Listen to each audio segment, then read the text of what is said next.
Welcome back to the deep dive. We're here again, digging into fascinating ideas, trying to unearth some surprising insights. That's right. And today, we're tackling a question I think probably everyone's asked themselves at some point. Yeah. What if there was like a real shortcut? A way to truly understand people, connect with them, Mhm. based not just on theory, but like decades of actual tested real world experience.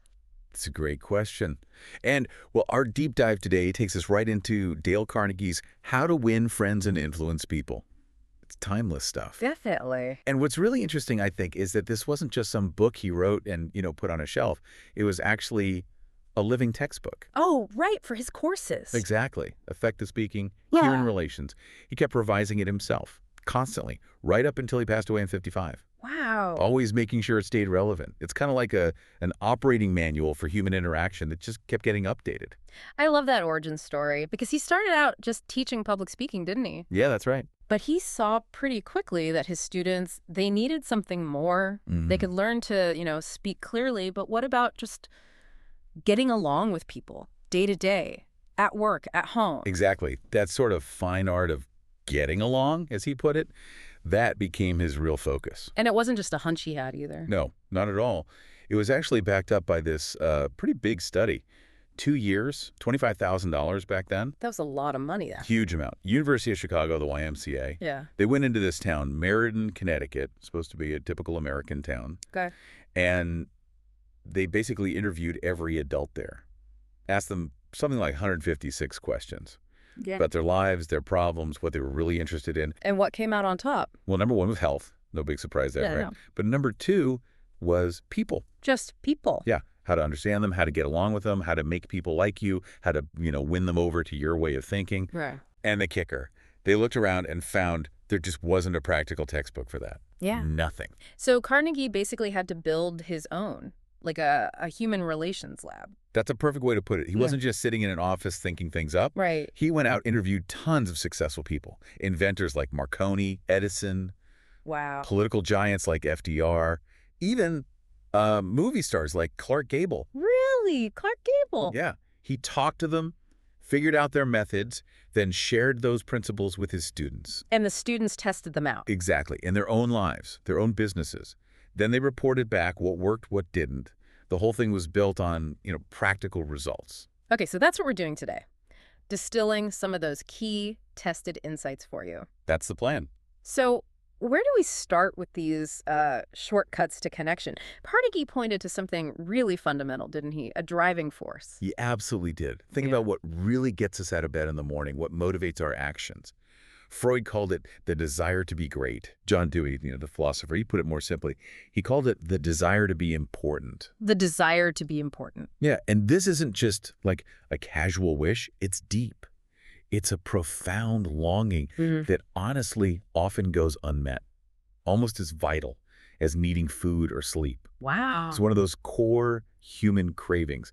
People pursue it relentlessly. It just won't be denied. And once you start looking for it, you really do see it everywhere, don't you? Oh, absolutely. I mean, that desire, it inspired Dickens to write his novels, right? And Sir Christopher Wren to design those amazing buildings. Tiffany's and Stone, yeah. It drove Rockefeller to pile up millions he never even spent. And it's why, people want the latest fashion, the newest car, or why they can't stop talking about how brilliant their kids are. Exactly. It's this powerful undercurrent. It's just there in so much of what we do. What's really striking, though, is how that same desire can push people in such different directions, sometimes even dark ones. That's a really key point from the book. Yeah. This same urge, this need for importance, Yeah. you can lead people into gangs, into crime. Right? Think about someone like Dillinger, Yeah. bank robber, killer. Yeah. He actually got a sense of importance from being public enemy number one.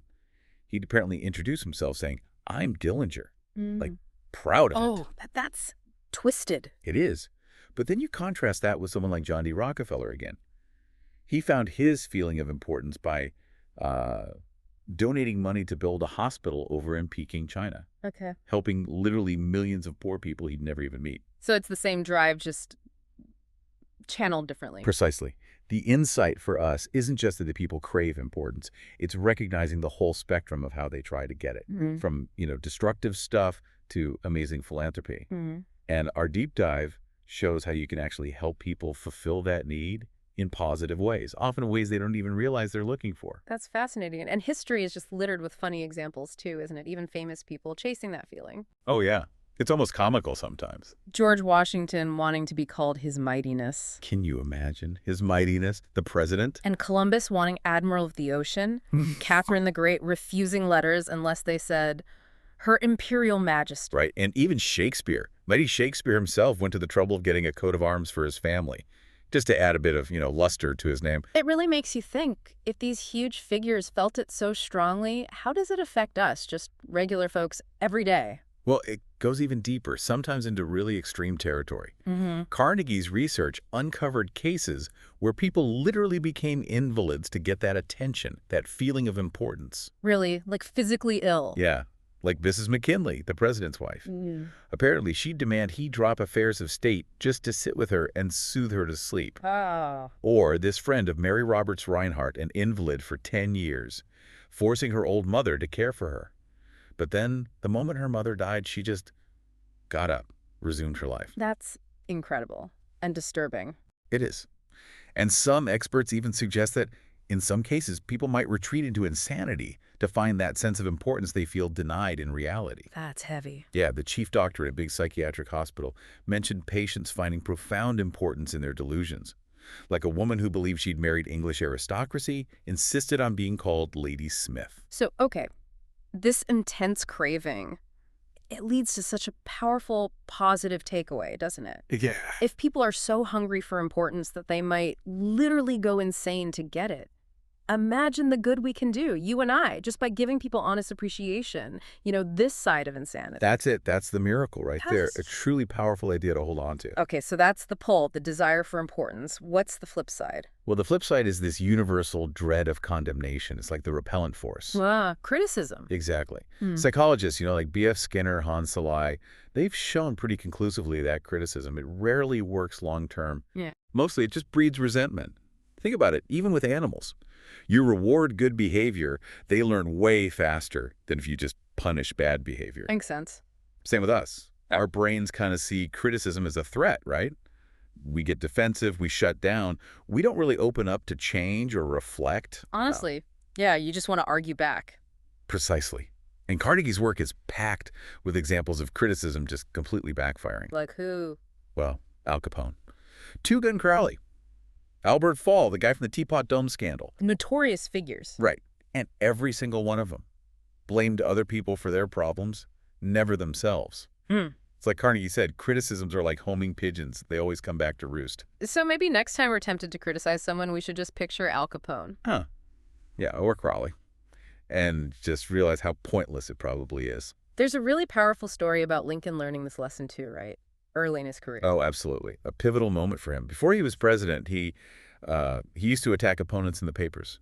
Pretty harshly sometimes. Okay. He wrote this anonymous letter making fun of a politician, Jane Shields. And Shields was furious, absolutely enraged. What happened? He found out Lincoln wrote it and challenged him to a duel. A duel, seriously, with swords. Cavalry broadswords, yeah. They were apparently right there about to go at it when friends intervened and stopped it. Last minute. Wow. Close call. Huge close call. But Lincoln learned an invaluable lesson from that. He said himself, from that day on, he never again wrote an insulting letter, never ridiculed anyone, and he almost never criticized anybody for anything. He really lived by judge not, that ye be not judged. He truly did. You see it all through his presidency. Like during the Civil War with his generals. Exactly. He kept putting new generals in charge of the Army of the Potomac, right? Yeah. And they kept messing up, making huge blunders. Half the country was screaming for their heads. Yeah. But Lincoln, with malice toward none, with charity for all, he held his tongue. There's even this famous unsent letter. Oh, the one to General Meade after Gettysburg? That's the one. It was found in his papers after he died. He'd clearly written it right after the battle, furious that Meade hadn't pursued Lee's army. But he didn't send it. He didn't send it. He must have cooled down and realized, sending this angry letter, it's just going to make Meade defensive, create bad feelings. It would hurt Meade's ability to lead. He saw the futility. He really understood it deeply. Carnegie also shares a story from a father. That one really hit home for me. Yeah, that's a tough one. The father recounting how he just constantly found fault with his son. Every day, you spilled things, you gulped your food, elbows off the table, too much butter. Even criticizing how the kid held his shoulders when he waved goodbye for school. And humiliating him in front of friends about holes in his socks. It's brutal. And he talks about the lasting damage of that constant negativity. Something, sadly, a lot of us can probably relate to one way or another. So if criticism is so bad, what's the answer? What actually helps? Well, Carnegie's answer is simple but powerful. Honest and sincere appreciation. Appreciation, not criticism. Right. He tells that great little story, maybe fictional, about the farm wife. Oh, the one with the hay. Yeah. Serves her hardworking family a pile of hay for dinner after a long day. And they're outraged, right? Have you gone crazy? And she just replies so calmly, "Why, how did I know you'd notice? I've been cooking for you men for 20 years, and all that time I ain't heard no word to let me know you wasn't just eating hay." Oof, that hits hard. It's such a vivid way to show how often we just take people for granted. It really is. And, this isn't just a nice idea. It's backed up by real observations. Like that study on why wives ran away. What did it find? The number one reason, a profound lack of appreciation. Wow. Just feeling unseen, unvalued. Exactly. Yeah. And then there's that lovely story from one of Carnegie's students.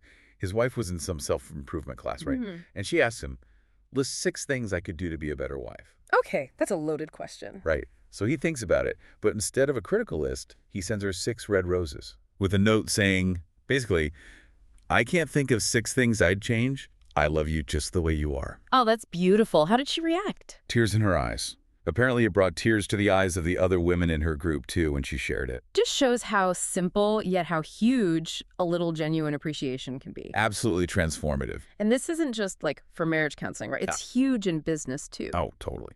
Charles Schwab, one of the first guys in America to earn over $1 million a year back then. Yeah. He said flat out, his success came from his ability to show appreciation, to make people feel valued. And Florin Ziegfeld, the Broadway guy. Same principle.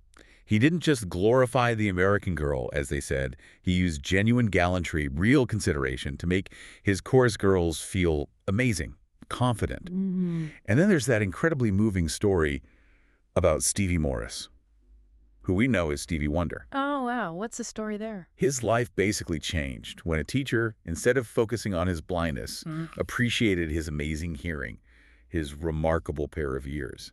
She saw the gift. She saw the gift, she appreciated it, and that sparked everything for him. Developed that incredible talent. Amazing. So, okay, appreciation is powerful, but what stops it from just being flattery? Insincere sucking up. That's the crucial difference. There's this great quote from a General Obregon. Don't be afraid of enemies who attack you. Be afraid of the friends who flatter you. Okay. The difference is sincerity. True appreciation comes from the heart. It's unselfish. People feel it. Right. Flattery, that's insincere. Yeah. It's selfish. It comes from the teeth out, as Carnegie put it. It's just manipulation. Got it. Appreciation is real. Flattery is fake. Exactly. And people can usually tell the difference. So we've talked about appreciation, understanding that desire for importance, but how do we actually connect beyond just saying nice things? Well, Carnegie emphasizes something really simple, but often overlooked. Genuine interest in other people. Just being interested. Yeah, truly interested. Think about Thurston the Magician. Huge success, right? It wasn't just the tricks. It was his attitude. Before every show, he'd tell himself, I am grateful these people came to see me. They make my living possible. I'm going to give them my absolute best. He saw them. He valued them. That gratitude, that genuine interest in his audience, that radiated out, it made a huge difference. And Theodore Roosevelt had that same quality, didn't he? That's why people loved him. Oh, absolutely. Yeah. It's legendary. His valet wrote about how Roosevelt would call his wife over just to show her a bird outside the window, or how he'd greet the old White House servants by name. Even the scullery maids. He remembered the kitchen maid, Alice, knew she made good cornbread. No way. Yeah. He'd see her, boom, out. They show bad taste. Yeah. About people who didn't eat her cornbread, grab a piece himself, and wander off greeting the gardeners and laborers by name, too. You just can't help but be drawn to someone like that, can you? It's incredibly magnetic. And that connects right into the power of using someone's name. Yeah. That seems so small, but it's huge. It really is. Andrew Carnegie, the steel tycoon, he was apparently really proud. He knew lots of his factory workers by their first names. And he boasted that no strike ever hit his mills when he was personally in charge. Interesting connection there. And that Texas bank chairman, Bentonlove, he said the bigger a company gets, the colder it feels. And remembering names is one way to warm it up. He even said executives who can't remember names are basically saying they can't remember a key part of their business, operating on quicksand. Pretty strong words for Yep. something seemingly simple. Well, you see it work all the time, don't you? Oh, yeah. That TWA flight attendant, Karen Kirsch, she made a point of learning passenger names, using them during the flight. And people noticed. Big time. Got tons of compliments. One passenger wrote how it made the airline feel very personalized and how important that was. Wow. Or Ken Nottingham at GM saw this cafeteria worker who always looked kind of grumpy. He just started using her name, greeting her personally. Completely changed her whole demeanor just from hearing her name. It underlines that core truth. A person's name is to that person the sweetest and most important sound in any language. It really is. Okay, so names are key. What else? You mentioned listening before. Ah, yes. The art of listening. Yeah. So crucial, so often done badly. Carnegie had a great story about that, didn't he? At a party. Yeah, the bridge party. He didn't play bridge, but this woman found out he traveled a lot. She says, "Oh, Mr. Carnegie, tell me all about your travels." Okay. But then she mentioned she went to Africa. And Carnegie immediately goes, "Africa? How interesting. I've always wanted to go. Tell me about Africa." So he turned it back to her. Completely. And then he just listened. For like 45 minutes, she talked about her trip. Never asked him again about his travels. And what did she say afterwards? She told the host he was the most interesting conversationalist. Even though he barely said anything. Exactly. He just listened intently. That's the magic. It really is genius. And it's about active listening, right? Not just being quiet. Precisely. Like Dr. Eliot, who was famous for it. People said he listened with his mind, really considering what you said while you were saying it. People felt genuinely heard. Mm-hmm. There's also that story about the department store, Mrs. Douglas. Oh, yeah, the coat. Right. The clerk was rigid, wouldn't take back this damaged coat. Mrs. Douglas was furious, ready to leave forever. But the manager stepped in. Yeah, a manager who knew her. He just listened. Let her tell the whole story, vent her frustration, examine the coat, then immediately offered to fix it, replace it, or refund her. And that saved the customer. Totally. That act of just listening, understanding her frustration, kept a loyal customer. Huge difference. And it works at home, too, right? With family? Oh, absolutely. Yeah. That story about Millie Esposito, the mom who made a real effort to listen carefully to her kids. Yeah. One night, after she really listened to her son, Robert, he just looked at her and said, "Mom, I know that you love me very much." Aw, just from listening. Just from truly listening. It's profound. It is. And there was that telephone troubleshooter story, too. Oh, yeah. The guy sent to deal with this super cantankerous customer. Always complaining. Right. What did the troubleshooter do? Argue facts. Nope. Yeah. He just listened for almost 3 hours. Sympathized with every single complaint the guy had. 3 hours. Yeah. He even ended up joining the customer's made-up Telephone Subscribers Protective Association. You're kidding. Nope. And guess what? Once that customer felt heard, felt important, all his imagined grievances vanished into thin air. Amazing. Just by listening. And Julian Detmer, the Woolen Company founder, similar thing. Had a customer refusing to pay. What did he do? Instead of arguing, he listened. Apologized if there was an error, even recommended other companies. Wow. That takes confidence. It does. The customer felt understood, paid his bill, placed a bigger order, and get this, named his son Detmer. No way. Named his son after him. Yeah.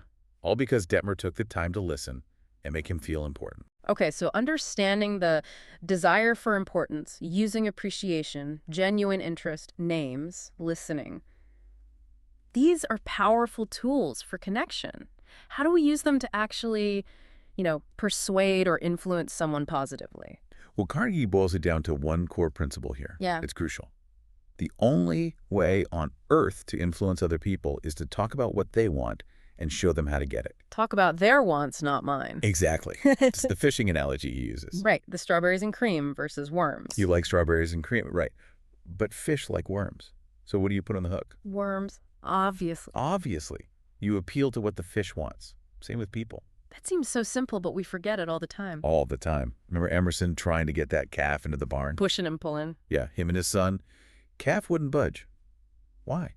Because the calf was only thinking about what it wanted. Mm-hmm. But then the Irish housemaid comes along. What does she do? It's simple. Put her finger in the calf's mouth. Let it suck her finger. And gently let it right into the barn. She appealed to what the calf wanted. Brilliant. And Harry Overstreet said it perfectly. First, arouse in the other person an eager want. If you can do that, the world is yours. If you can't, you walk a lonely road. And again, this isn't manipulation. It's just understanding motivation. Exactly. Aligning what you need with what they desire. And we see this work in everyday situations too, right? Like with kids. Oh yeah, Stan Novak and his son Tim, who didn't want to go to kindergarten. What did Stan do? Force him? Nope. He and his wife made a list of all the fun things Tim would do there. Finger painting, singing games. Okay. Then they started finger painting enthusiastically at the kitchen table. Tim saw them having fun, begged to join in. Huh. And they said, Oh no, you have to go to kindergarten first to learn how. Next morning. Tim couldn't wait to go. Stan aroused an eager want. genius. And the spinach story. Right. Dad gets his son to eat spinach, not by nagging, but by connecting it to getting strong enough to beat up a bully who'd picked on him. Appealed directly to the kid's desire for, what, revenge, importance. Both, probably. Find the want, connect to it. Okay, so finding the want is key. What about the conversation itself? How do you structure it? This leads right into what Carnegie called the Socratic method. Getting the other person nodding along, saying yes, yes, right from the start. Building agreement. Exactly. Joseph Allison, the Westinghouse salesman, tried for 13 years to sell motors to this one tough customer. No luck. 13 years. Wow. Yeah. Finally, he changed tactics completely. Didn't talk about his motors at all initially. What did he do? Just started asking simple questions. Stuff the customer had to agree with, like motors run hotter, less efficient, right? Yes. You don't want production slowed down, right? Yes. Just getting yeses. Just simple, obvious yeses. Led the guy gently along. Pretty soon, the customer himself concluded it was a good idea to buy Allison's cooler-running motors. Placed a huge $35,000 order. He basically sold himself. Allison just guided him there with yes questions. That's smart. And related to that is letting the other person feel the idea was theirs, isn't it? Oh, hugely powerful. Well, That X-ray manufacturer trying to sell equipment to a big hospital. yeah. Instead of pitching, he went to the head of the X-ray department and basically said, "We're developing new equipment. Could you give us some advice on what doctors really need?" Made the doctor feel important, like an expert consultant. Yeah. And the doctor. The doctor got involved, studied the manufacturer's preliminary equipment, felt ownership, and ended up convincing himself it was the best and ordered it. He later said, "Nobody tried to sell it to me. I felt the idea was my own." Brilliant. Planting the seed. Just like Colonel House did with President Wilson. He'd subtly suggest ideas, but phrase them as if maybe Wilson had thought of them first, or make it seem like it was Wilson's direction.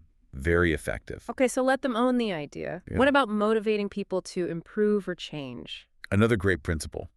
Give someone a fine reputation to live up to. A fine reputation. How does that work? Georgette LeBlanc had this story about Marie the dishwasher.